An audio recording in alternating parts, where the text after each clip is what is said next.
আমি আজকে সবকিছু হারিয়ে ফেলেছি।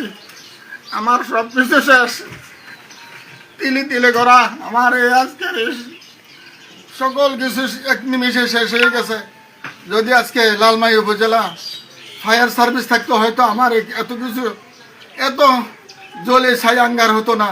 আজকে ফায়ার সার্ভিস না থাকার কারণে আমার সব স্বপ্ন সকল কিছু আজকে শেষ হয়ে গেছে। কিছু আমার যত কিছু ছিল আমার এই ঘরে ছিল। আমার ছেলে সিসি ক্যামেরা কাজ করে, প্রায় তার এই 5 থেকে 5.5 লক্ষ টাকার সিসি ক্যামেরা, ডিভিডি, টিভি এই সমস্ত ছিল।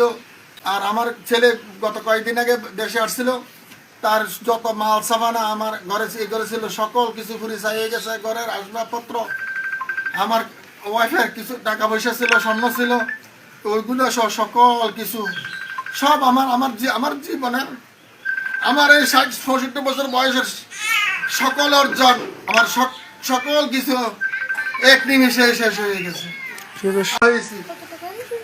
আমি সকল কিছু আমার ছেলেদের জন্য, আমার সংসারের জন্য আমি সব কিছু তিলে তিলে আমি সঞ্চয় করে আজকে পর্যায়ে প্রতিষ্ঠিত হয়েছি, কিন্তু আমার এক নিমেষে আমার সকল কিছু শেষ হয়ে গেছে।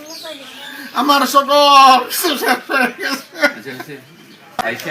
মানুষ আপনার চেষ্টা করছে, কিন্তু যদি 1 ঘন্টা লাগছে এই আগুনটাকে যদি সাথে সাথে যদি ফায়ার সার্ভিস আসতো হয়তো এতটুকু ক্ষতি হতো না। আমাদের এলাকাতে একটা উপজেলা হয়েছে, আমাদের আসলে এই ফায়ার সার্ভিস যেটা ইম্পর্টেন্ট, খুব জরুরি, এটা আমরা এখনো আনতে পারলাম না। এটা আমাদের একটা ব্যর্থতা।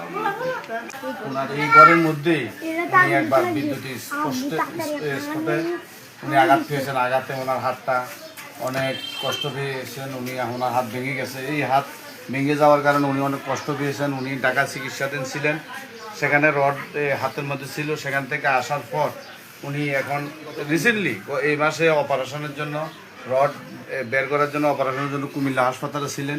হাসপাতাল থেকে উনি রিলিজ পেয়ে আসছেন।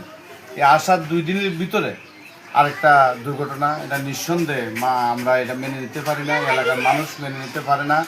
আমরা কৃতজ্ঞতা এবং ধন্যবাদ প্রকাশ করছি আমাদের সেঙ্গাটা গ্রামের যুব সমাজের ছেলেপেলেদের প্রতি, বিশেষ করে আমাদের রশিদ মিয়ারা বাড়ির সকল মানুষ এবং এলাকার মানুষ, সকল বাড়ির মানুষ, তারা অগ্রণী ভূমিকা পালন করছে। তাদের প্রতি কৃতজ্ঞতা এবং ধন্যবাদ প্রকাশ করছি। সবাই আমার কাছে বলছে যে তাদের ঋণ পরিশোধ করার মতো নয়। আমাদের দুর্ভাগ্য, আমাদের ফায়ার সার্ভিস আমাদের লালমাই উপজেলা স্থাপিত হয় নাই। সেই জন্য আমরা এটার জন্য প্রশাসনের নিকট আবেদন জানাচ্ছি যাতে আমাদের এই লালমাই উপজেলা অবিলম্বে একটি ফায়ার সার্ভিস স্থাপন করিতে হয়।